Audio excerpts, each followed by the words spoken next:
కముజు బిడ్డ గారు ఈ రోజు తనూజ దివ్య గొడవ పన్నారు కదా, దానిపైన మీ అభిప్రాయం ఏంటి? కముజు బిడ్డ గారు ఏదైనా సరే మనిషికి నాకు ఒకసారి 2 సార్లు చెప్తారా భయ్.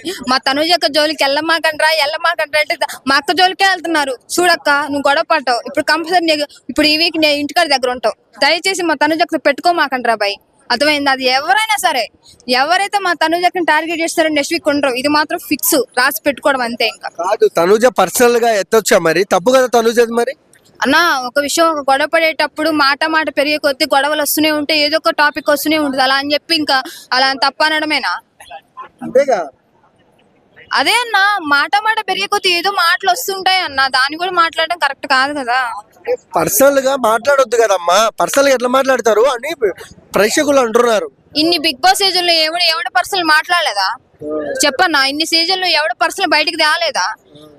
మరి అదే ఇవన్నీ మాట్లాడాలి కదా. అదే ఏం చెప్తావు బిగ్ బాస్ గురించి? మరి తనూజ తప్పేనా? తప్పు కాదు. తనుజ అక్క ఫైర్ అట్లాగే ఫైర్ అవుతుండాలా.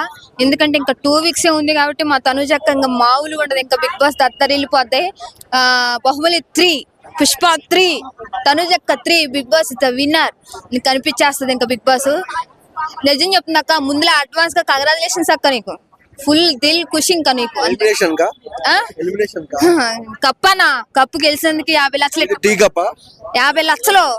50 లక్షలు ఇట్లా పట్టుకుంటుంది మా తనుజ అక్క. సరే, తనుజకు కప్పు రాకుండా ఏం చేస్తావు అక్క? నువ్వు గుండు కొట్టించుకుంటావా? గుండు కొట్టించుకోవడం ఎందుకన్నా? తనుజకు ఒకవేళ ఇల్లు కాకపోయినా రన్నర్ అయినా అవుతుంది, టాప్ 5 అని ఉంటుంది. ఇది మాత్రం ఫిక్స్. విన్నర్ కాదంటావు? ఒకవేళ అవ్వకపోతే అది 99% విన్ అవుతుంది.